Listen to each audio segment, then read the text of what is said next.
Good morning, everyone. We'll just take a few minutes to ensure everyone is joining the meeting that will be joining. So thank you.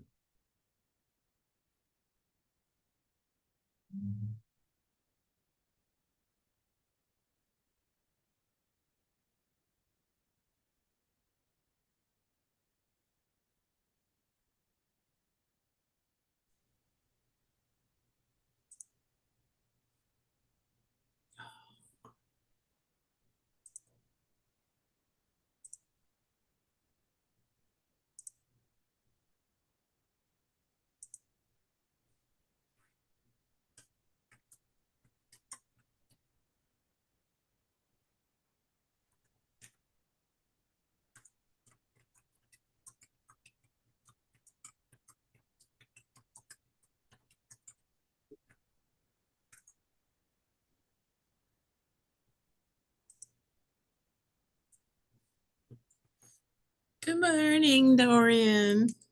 Good morning. How are you? I'm well, thank you. How are you? Doing well. Thank you. Good.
All right. Thank you, everyone. It is about 5 after 10, so we can go ahead and get started.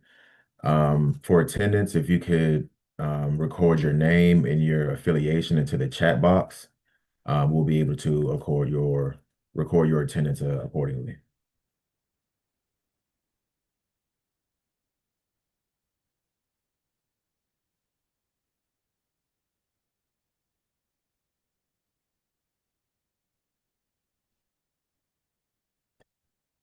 Thank you for that. We'll move on to the October 27th meeting summary. Are there any questions or concerns regarding the minutes from the last meeting, August 27th?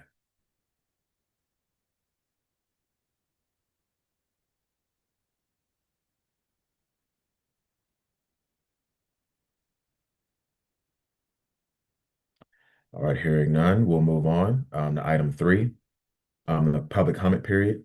Um, are there any public comments? Please voice them accordingly. Sid, do we have any public comments?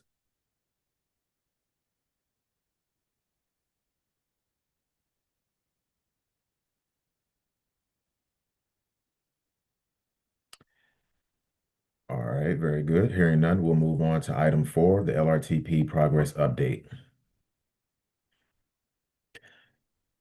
So the progress update is basically a reminder to everyone about our process.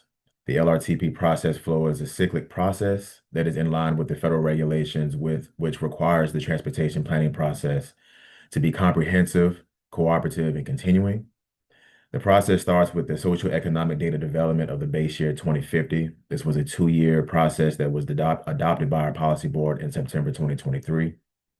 The second phase of this process is the scenario analysis, in which we look at multiple scenarios based on a myriad of assumptions, population growth trends, and spatial distribution of this population. Of course, this is known as the Pathways to Futures, which is also adopted by the RTPO Policy Board last September. The third phase is the strategic direction, in which we develop the vision, guiding principles, goals, objectives, and strategies for the plan, which has been completed. The next phase is the transportation needs assessment.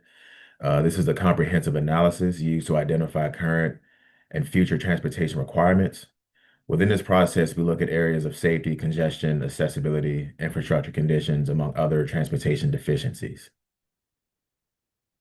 The next phase of the plan is the universe of projects, which we will be discussing in depth later in the presentation.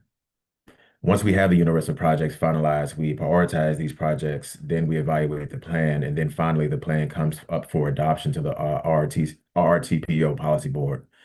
The adoption date is scheduled for September of 2026.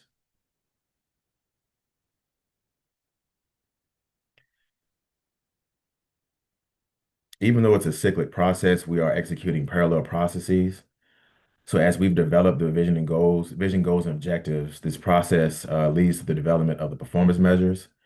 We began this process as a part of our update to the regional the regional transit demand model, excuse me, the travel demand model, sorry.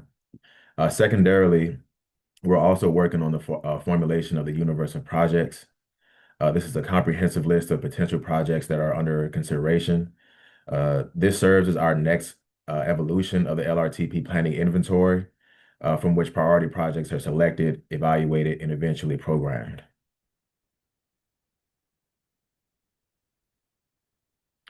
So just as an update, the policy board approved the issues inventory spreadsheet and story map at the October 2nd meeting. This officially marks the end of task 4.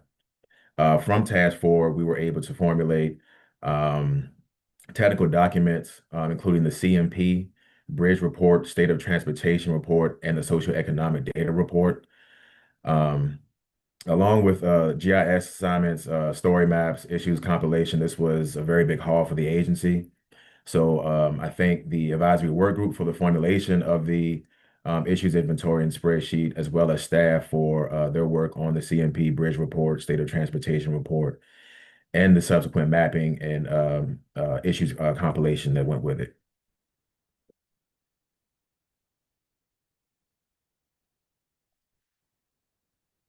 So that was an update. Do we have any questions so far?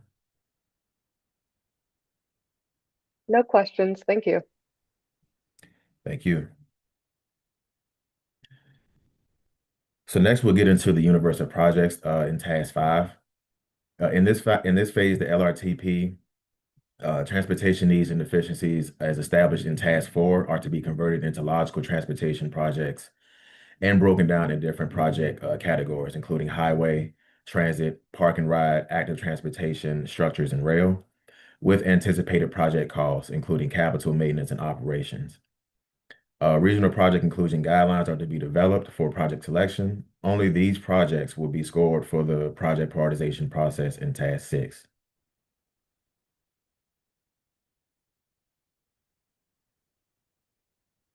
So here we see the progression of our project development.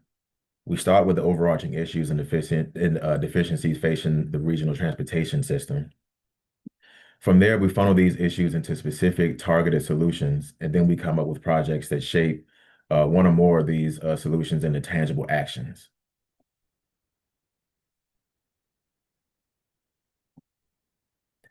These tangible actions or projects are split into 2 categories: regional and local or programmatic. Any regional project that's in the constrained long-range plan is eligible for funding. If not in the constrained long range plan, it is not eligible, and we will need an LRTP amendment required for this inclusion. Local and programmatic projects are eligible for funding as is. So as we develop our list of projects, we have to funnel them through our inclusion guidelines. We have them split up by roadway and mode of transportation. So of course, under roadway projects, we have projects on the LRTP roadway. That includes capacity change, realignments, new interchanges and intersections, overpass and underpasses, major intersection improvements, spot safety and active transportation. Also includes new road alignments, new roads or alignments, or any capacity change that leads to access for interstate and freeways. Under our bridge projects, we have replacement, major rehabilitation of national bridge inventory, or any bridge or cusp that are any bridge or structure that is on the LRTP network. For transit projects, this includes fixed route projects, major transit system improvements such as new transit hubs, a relocation of hubs, or large-scale fleet expansions. For TDM, we have new parking rides with 100 spaces or more, or large-scale initiatives that aim to reduce single occupancy vehicles. Active transportation projects, we have regional trail networks and large-scale bicycle infrastructure improvements. And finally, under our freight and passenger rail projects, we have capacity changes, enhancements, grade separations, new or located passenger rail stations, improvements, or anything that provides access to the Port of Virginia.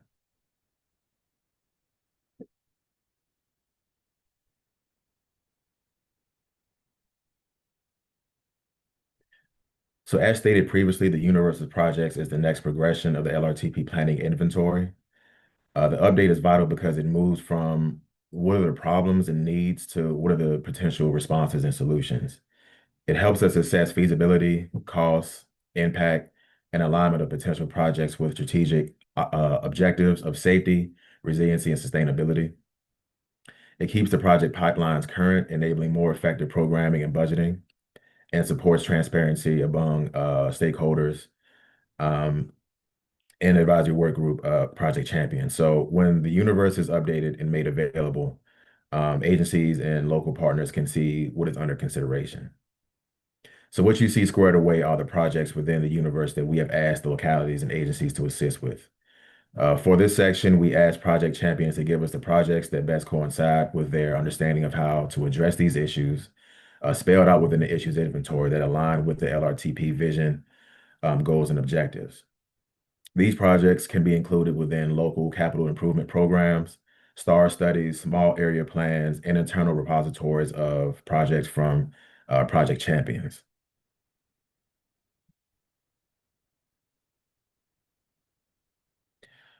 So over the past 3 weeks, we've been meeting with localities to discuss projects to be included within the universe of projects. So far, we've compiled existing and committed projects as well as LRTP, RSTP, CMAC, and smart scale projects to present to the localities as a starting point with the idea of understanding which projects are already funded or committed and which additional projects can be added to the universe. Once we receive the list of projects, we screen them against our project inclusion criteria for compliance with the overall purpose of LRTP, which is to fund large regional projects.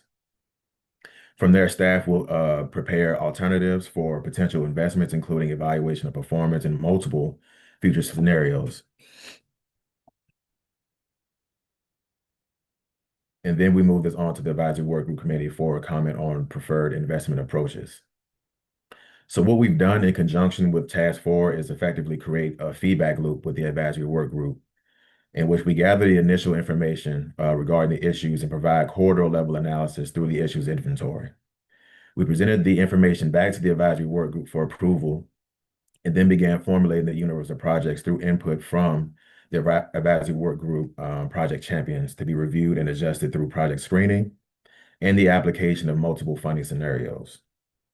We will complete the loop or continue the loop, so to speak, by providing the work group with a draft universe of projects to be approved, followed by a formal public comment period, and then approval from the policy board.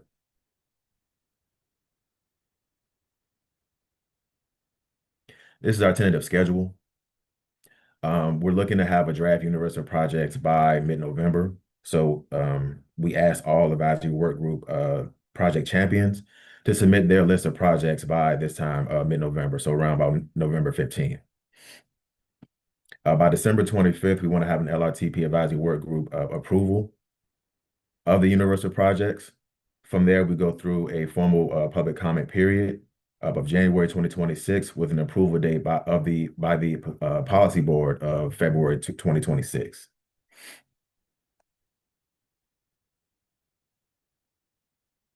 Any questions on the schedule or on the universal projects?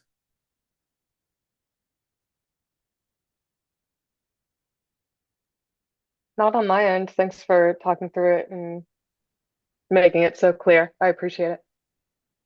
Thank you.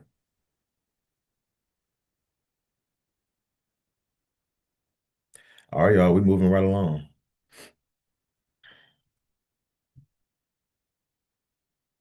So as a part of, we'll go into the LRTP Phase 6 project prioritization. So as a part of the development of the 2050 Long-Range Transportation Plan, several key components will be established to guide project selection and funding decisions. This includes the development of a comprehensive project evaluation, prioritization, and scoring process, along with necessary models to support this effort. In parallel, the transportation revenues and budget for the 2050 LRTP will be formulated, which will inform the creation of the fiscally constrained guidelines. A range of funding scenarios will be explored to assess potential investment strategies. Using the established prioritization framework, the universe of regionally significant projects will be scored and ranked, leading to the development of a fiscally constrained list of regionally significant projects. Additionally, a separate list of unfunded transportation projects or vision lists will be compiled to capture long-range aspirations. Finally, the LRTP will include a brief discussion of implementation strategies to ensure effective execution of the plan over time. So what you see is how we get to our specific performance measures. We start with an overarching vision of where do we want to be. Then we go into how do we measure success and our objectives. Our strategies will tell us how do we get there. And then the performance measures will tell us how much will the potential solution help.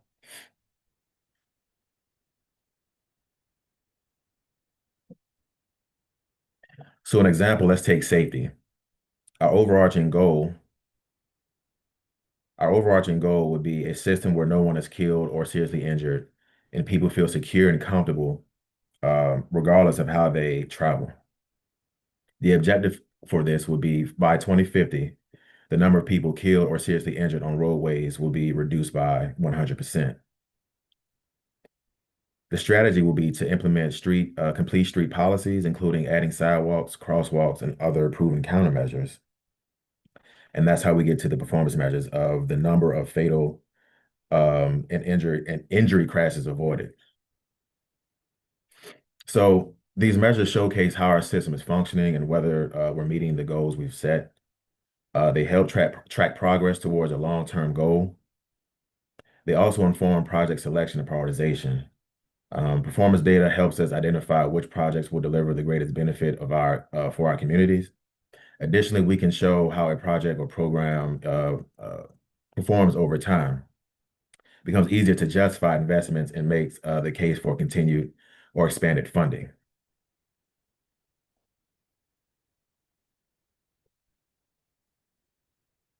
For this iteration of the LRTP, we'll need to come up with new performance measures needed for resiliency, reliability, freight access, economic development, and then an update for natural and cultural resources and on-road emissions. The reason for this is as times change, as demographics and populations change, as activity centers change, we need to make sure that our performance measures are up to date and commensurate with those changes.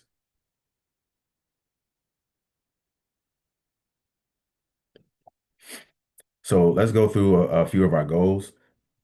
Our safety goal, A being a transportation system where no one is killed or seriously injured and people feel secure and comfortable regardless of how they travel.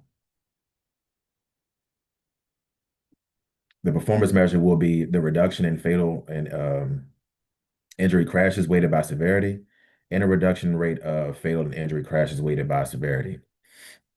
The EPDO is the equivalent property damage only. This is a method which assigns weights to different crash severities, fatal, severe injury, minor injury, and property damage only crashes, and is widely used for hotspot identification.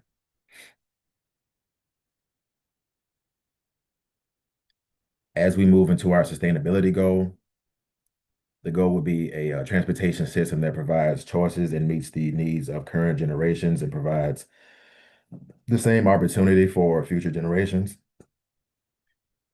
For performance measures, we looking at change in average access to jobs, change in average access to goods and services, and system-wide reductions in VMT per capita. So think about accessibility measures such as catchment areas, walk shed, bike shed, um, drive shed, transit shed, and basic access to points of interest. So getting from point A to point B, what are those impedances? What are those opportunities? And how do we measure those?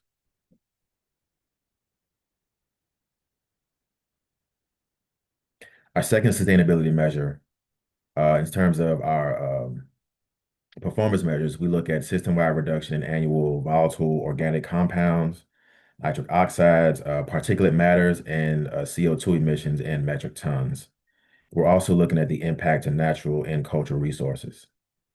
So we have a beige star next to these, and these are measures that we have to come up with ourselves. These are new measures that we are having to calculate and formulate um, internally. So what I want to do is make sure that you all get this information, we get the slide deck, and be able to have input on this as well going forward. Um, Additionally, for our reliability, the goal will be a consistent and predictable transportation experience for all people, regardless of how they travel. Measurements that we've already measured are the increase in corridor total people throughput, decrease in persons hours delayed, and truck throughput on critical freight corridors. This is something that we're discussing with our consultants as is of how feasible it is to incorporate this into our performance measures going forward.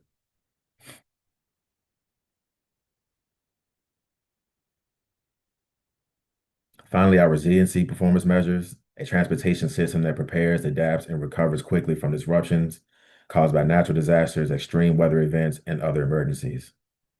So the two performance measures you see here are multimodal system redundancy and network connectivity. Multimodal redundancy refers to if for some reason we'll have to flood the system, there's a natural disaster, how well are people going to be able to get around as we increase the volume on our streets by a certain percentage.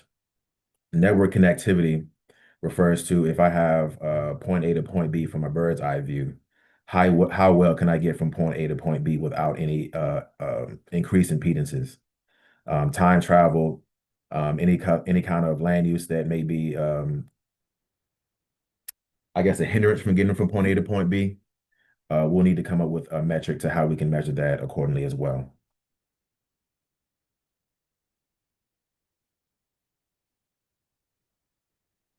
Effectively, this is our draft scorecard. You can see broken down by goal, the weight is assigned, and then the performance measures are given a specific weight as well. Everything you see here is in yellow. So currently we're going over whether these percentages work or there's another calibration of these percentages that will work best going forward for our transportation system. I want to stop here and see if we have any questions from the group.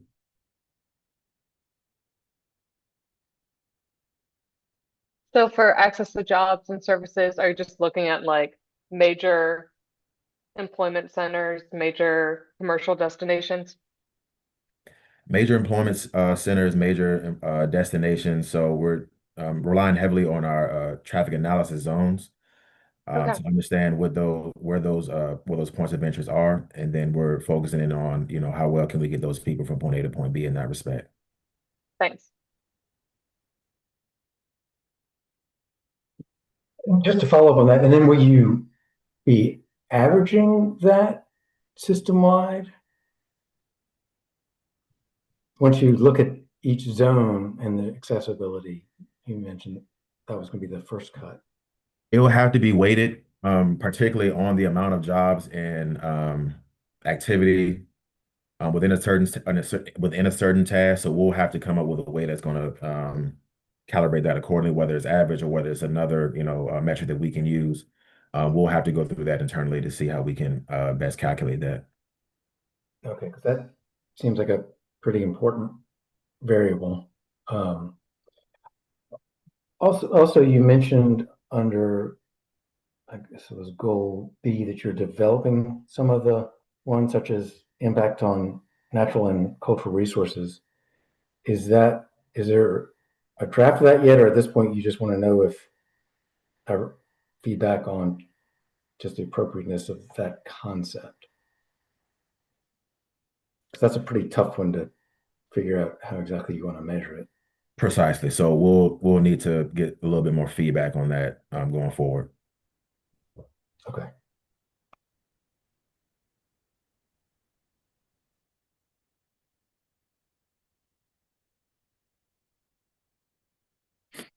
Any other questions? And how did you determine the different weights for each of the different measures?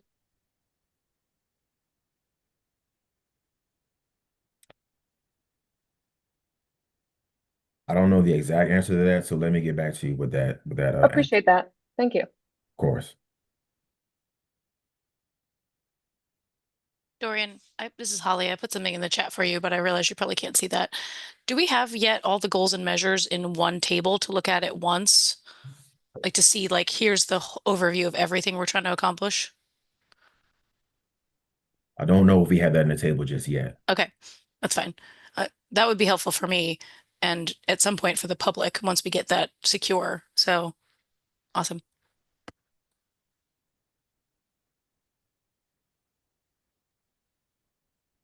And I'll ask one more question. I see you're doing like a cost benefit type analysis. Are you trying to look at it like similar to the smart scale process, or are you going to have your own cost benefit determination factors? We want to model our cost benefit analysis around smart scale, but we'll have to see what works best, for our internal evaluation and going forward, how that works best for, our measurements for the region. Great. Let us know if you need any help with that. That'd be great. Thank you.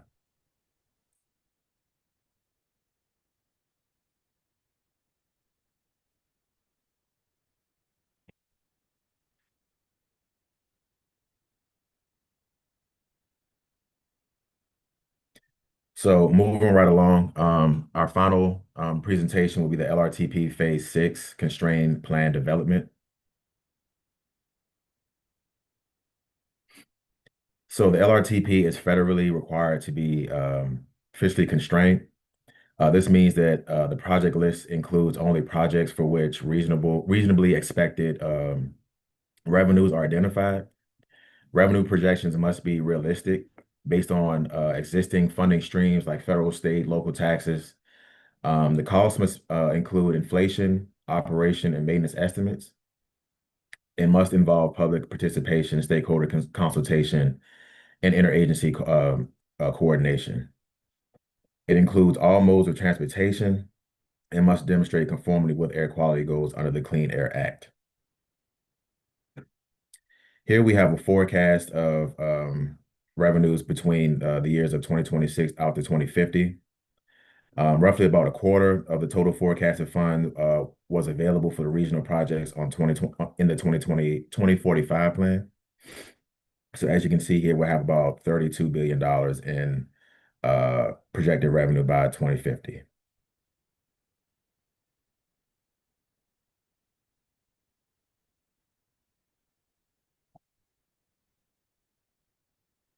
In our funding scenarios, we want to make sure that we emphasize different scenarios that coincide with different modes of transportation and our priorities for different modes of transportation. So we'll have a scenario for safe and reliable roads where we focus on roadway projects and bridge projects. We'll have a funding scenario that prioritizes regional bikeways. So active transportation, fall line, things of that nature, those projects, those big scale projects. We'll have a scenario that prioritizes frequent transit. So what does a funny scenario look like if we emphasize transit projects and TDM projects? And finally, more of like an economic development prioritization to where we look at the efficient movement of goods. So heavy emphasis on freight and rail projects.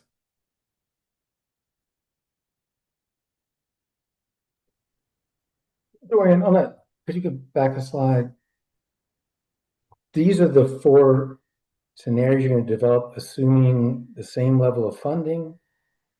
Assuming the same level of funding, my understanding. Okay. When you've said funding scenarios earlier on, I thought you were maybe going to meant different levels of funding, but it's the same level of funding, but looking at different priorities. That emphasizes different priorities. Yes, sir. So, I have a couple questions just initially about this. Is passenger rail included under transit projects? So passenger rail in this respect is included under efficient goods and movement. So oftentimes we'll bundle those rail projects, those freight and rail projects within the same group.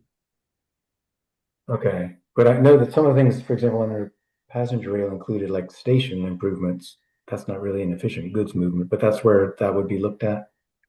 That's what I would be looked at. All of our freight rail our freight rail is transported on the same rail line. So those Right. capacity changes But will, but the stations don't really have much to do with freight.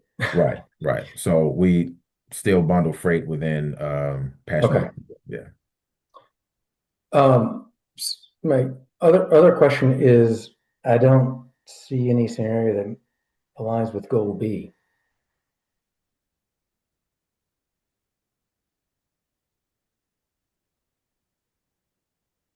So this is just an initial framework. We're still working on this internally. So again, we'll be getting some feedback on this. Okay. I didn't know if you wanted feedback now, but that would be one thing I would flag.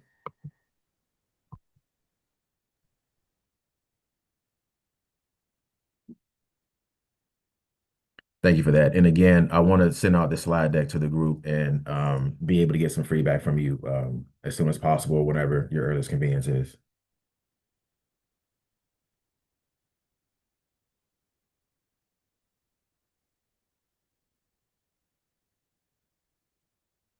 So the funding is split up through different bands. So we have our already funded projects from our SYIP or our TIP. We have our low cost and immediate interventions projects. So these are currently unfunded but possible within the budget between 2026 and 2031. We have our building blocks and the priority projects. These are our mid and long-term projects, and then our vision projects. These are desirable projects that are not fiscally constrained, but include large-scale projects that we would like to have in our region by 2050.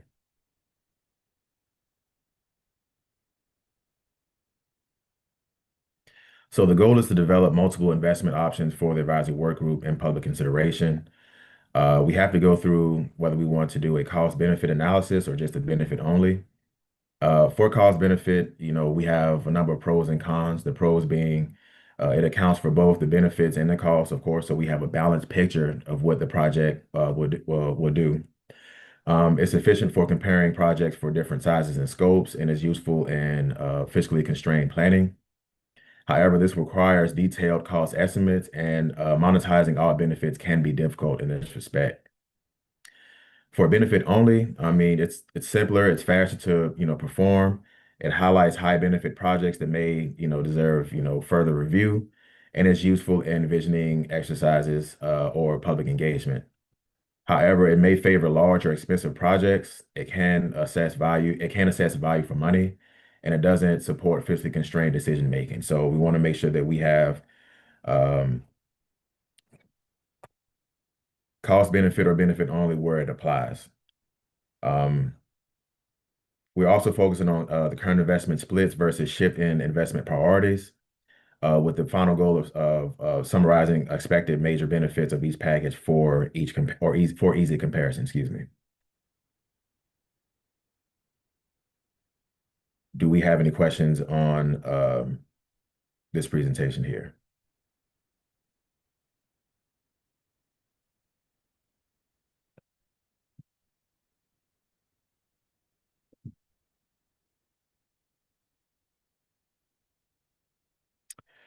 All right, hearing none, that concludes our presentation. This was more of an update on where we are and how we're working towards our next steps in the LRTP process. Now, for our next meeting, usually our meetings are the last Wednesday of every month. That's going to fall on the week of Thanksgiving. So we want to make sure that we avoid that. I want to get a consensus here about a specific date that we can actually have our next advisory work group committee meeting. I'm looking at that first Wednesday in December and want to get an idea if that's a feasible date for everyone for us to come back and be able to have the material that we need in terms of the universe of projects for you all to review.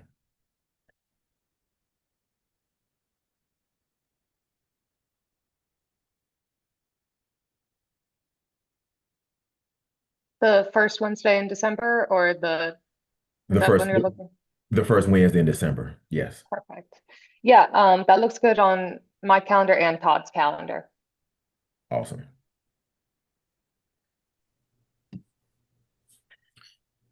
Yeah, that first Wednesday in December works good for me too, Dorian.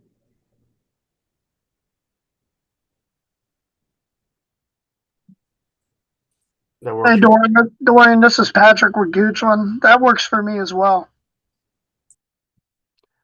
That works for me as well, Dorian. This is John with Ride Finders. Great.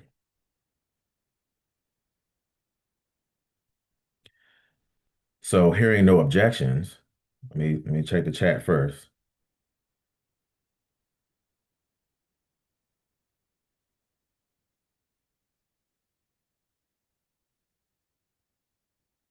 We mostly have a consensus on that first Wednesday in December. So I'll make sure to send out the appropriate meeting material, invites, and Zoom link for that meeting. So I want to give everyone a final chance. Any questions or concerns for this meeting? If not, again, we will work to get our meeting material up on the website as quickly as possible. And we'll be looking for your feedback on any and every aspect of this presentation, including the performance measures. That sounds great. Thank you. Thank you all. Hearing no further questions or concerns, thank you all for your time today. We really appreciate it. Thank you for your renewed interest in our LRTP process. And we look to hear from you soon in between time. Again, please do not hesitate to contact me with any questions or concerns regarding our process or regarding any other material that may be of question. So thank you all so much. Thanks, Dorian. Thank you all.